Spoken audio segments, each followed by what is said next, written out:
Top quality और consistent performance के लिए सिर्फ सिल्वर पंप नाम याद रखना।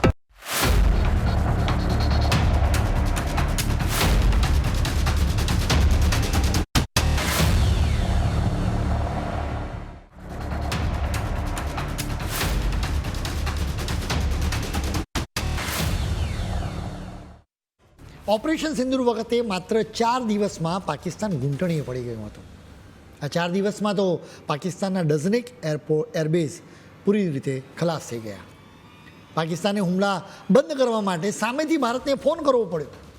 ભારતે પુરાવા આપીને કહ્યું કે જો ભારતના હુમલાથી પાકિસ્તાનમાં કેટલું નુકસાન થયું છે. ભારતને નુકસાન થયું હોવાના કોઈ પુરાવા પાકિસ્તાન અત્યાર સુધી આપી શક્યું નથી. આવી સચ્ચાઈ હોવા છતાં મુનીરે દાવો કર્યો છે કે પાકિસ્તાન અડધી દુનિયાને ખલાસ કરી શકે છે. આ દાવાથી મુનીર મહાશય કહેવા માંગે છે કે પાકિસ્તાન દુનિયાના કોઈ પણ દેશને ટાર્ગેટ કરી શકે છે. આ વાતમાં કોઈ જ સચ્ચાઈ નથી. પાકિસ્તાન મર્યાદિત રેન્જમાં જ પરમાણુ હથિયારોથી હુમલો કરી શકે છે. હકીકતમાં પાકિસ્તાનની પાસે તાકાત ઓછી છે, પરંતુ એનો ઢોંગ ખૂબ વધારે છે. હવે પાકિસ્તાનના ભાથામાં ખરેખર કેટલા હથિયારો છે એના પર એક નજર કરવી પડે. પાકિસ્તાનની પાસે છે 1998થી 36 મિરાજ ફાઇટર એરક્રાફ્ટ છે. આ દરેક ફાઇટર એરક્રાફ્ટ 5 થી 12 કિલોટનના એક પરમાણુ બોમ્બથી હુમલો કરી શકે છે. એની રેન્જ 2100 કિલોમીટરની છે, જે પ્રમાણમાં ઓછી કહેવાય. આ એરક્રાફ્ટમાંથી સીધા જ બોમ્બ ફેંકી શકાય કે રાડ ક્રૂઝ મિસાઇલથી હુમલો કરી શકાય. એ સિવાય પાકિસ્તાનની પાસે રહેલા કેટલાક ફાઇટર એરક્રાફ્ટ પરમાણુ હથિયારોથી હુમલા કરી શકે છે એ બાબતે કોઈ નક્કર માહિતી ઉપલબ્ધ નથી. મુનીરે પાકિસ્તાનની મિસાઇલોની તાકાતની પણ વાત કરી છે. જરા એ પણ ચકાસી લઈએ કે પાકિસ્તાનની મિસાઇલોમાં કેટલો દમ છે. સૌથી પહેલાં અબ્દાલી હફ્ત 2 આ મિસાઇલની વાત કરીએ તો એની રેન્જ માત્ર 200 જ કિલોમીટર છે. ગઝનવી હફ્ત 3 મિસાઇલની રેન્જ 300 કિલોમીટર, જ્યારે શાહીન 1/Aની રેન્જ 750થી 900 કિલોમીટર છે.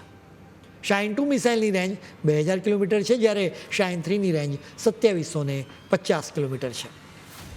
ગૌરી મિસાઇલની 1250 કિલોમીટર, જ્યારે અબાબિલ રેન્જની રેન્જ 2200 કિલોમીટર છે. બાબર મિસાઇલ્સની રેન્જ 700 કિલોમીટર છે. આવી મિસાઇલ્સથી મુનીર અડધી દુનિયાને નષ્ટ કરવાની ધમકી આપે છે. ભારતની પાસે અંદાજે 172 પરમાણુ હથિયારો છે, જ્યારે પાકિસ્તાનની પાસે અંદાજે 170 પરમાણુ હથિયારો છે. પાકિસ્તાન મોટાભાગે ટૂંકી રેન્જના હથિયારો પર વધારે નિર્ભર છે. પાકિસ્તાનની મિસાઇલ રેન્જની વાત કરીએ તો મેક્સિમમ રેન્જ 2750 કિલોમીટર છે. પાકિસ્તાને અત્યાર સુધી માત્ર ને માત્ર ભારતને ટાર્ગેટ કરવાના હેતુથી જ હથિયારો વિકસાવ્યા છે. પાકિસ્તાન મધ્ય પૂર્વ અને ભારત પર જ હુમલા કરી શકે. પૂર્વ એશિયા, પશ્ચિમ યુરોપ કે ઉત્તર અમેરિકા પર હુમલા ન કરી શકે. પાકિસ્તાનના ભાથામાં મોટાભાગે નસ્ત્ર જેવી ટૂંકી રેન્જની જ મિસાઇલો છે, એટલે કે એનો માત્ર યુદ્ધના મેદાનમાં જ ઉપયોગ કરી શકાય. આખી દુનિયા પર પ્રહાર કરવાના મામલે કદાચ પાકિસ્તાને આજ દિન સુધી વિચાર જ નહીં કર્યો હોય, કેમ કે પાકિસ્તાનની મિલિટરી માત્ર ને માત્ર ભારતને ધ્યાનમાં રાખીને જ કામ કરે છે. પાકિસ્તાનની પાસે પરમાણુ હથિયારોથી હુમલો કરી શકે એવું લાંબી રેન્જનું બોમ્બર પણ નથી. પાકિસ્તાને અમેરિકા પાસેથી 40 F-16 લડાકુ વિમાનો ખરીદ્યા છે. સાંભળવા મળ્યું છે કે પાકિસ્તાને આ વિમાનોને મોડિફાઈડ કર્યા છે, જેથી એનો ઉપયોગ કરીને પરમાણુ હથિયારોથી હુમલો કરી શકાય. હજુ સુધી આ વાત કન્ફર્મ નથી. એટલે કે પાકિસ્તાન માત્ર મિરાજ વિમાનથી એનું ન્યુક્લિયર મિશન પાર પાડી રહ્યું હોવાનું માની શકાય. પાકિસ્તાનની એરફોર્સમાંથી મિરાજ આઉટ થઈ જશે એટલે JF-17 એનું સ્થાન લેશે. માર્ચ 2023માં એક તસવીર આવી હતી. આ તસવીરમાં રાડ ક્રૂઝ મિસાઇલની સાથે પાકિસ્તાની JF-17 જોવા મળ્યું હતું. આ તસવીરને કન્ફર્મ કરી શકે એવી કોઈ માહિતી મળી શકી નથી. દરિયાથી હુમલા કરવાની વાત કરીએ તો પાકિસ્તાનની પાસે રહેલી મિસાઇલની રેન્જ માત્ર 450 કિલોમીટર છે. એની સરખામણીમાં ભારતની પાસે દરિયામાંથી હુમલા કરવા માટે શક્તિશાળી મિસાઇલ્સ ઉપલબ્ધ છે. સૌથી મોટી સમસ્યા એ છે કે પાકિસ્તાનની સૈન્ય સામગ્રી વિદેશી બનાવટની છે. અનેક સૈન્ય સામગ્રી તો ચીનની છે. ઓપરેશન સિંદૂર વખતે આ સૈન્ય સામગ્રીની પોલ ખુલ્લી પડી ગઈ છે. ભારતે સૌથી પહેલાં તો પાકિસ્તાનની ડિફેન્સ સિસ્ટમને ધ્વસ્ત કરી હતી. ડિફેન્સ સિસ્ટમ ધ્વસ્ત થઈ જવાના કારણે જ ભારત ના હુમલાને પાકિસ્તાન રોકી નહોતું શક્યું, જેના કારણે જ પાકિસ્તાનને વધારે નુકસાન થયું હતું. ઓપરેશન સિંદૂર વખતે જ પાકિસ્તાનનું પાણી મપાઈ ચૂક્યું. મુનીર ભલે મહાવિનાશની વાતો કર્યા કરે, પરંતુ સચ્ચાઈ એ છે કે પાકિસ્તાન ધ્રુજી રહ્યું છે. હવે તો આજીજી પણ કરવા લાગ્યું છે. પાકિસ્તાનના વિદેશ વિભાગે એક પોસ્ટ કરીને ભારતને વિનંતી કરી છે. પાકિસ્તાને કહ્યું છે કે તાત્કાલિક સિંધુ જળ સંધિનો ફરીથી અમલ કરવામાં આવે.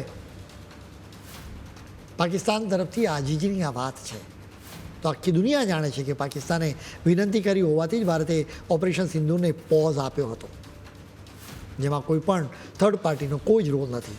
એમ છતાં ટ્રમ્પ એનો યશ મેળવવા માંગે છે. જોકે પીએમ મોદી તેમને ખોટો જશ આપવા માટે તૈયાર નથી. પાકિસ્તાન આ જશ આપવા માટે તૈયાર છે, એટલે જ ટ્રમ્પને અત્યારે મુનીર વાલા લાગી રહ્યા છે. પીએમ મોદીએ તો ખોટું બોલનારા ડોનાલ્ડ ટ્રમ્પને પણ ઠેંગો બતાવ્યો. પીએમ મોદીએ તસવીર પડાવવાની ટ્રમ્પને ના પાડી દીધી હતી.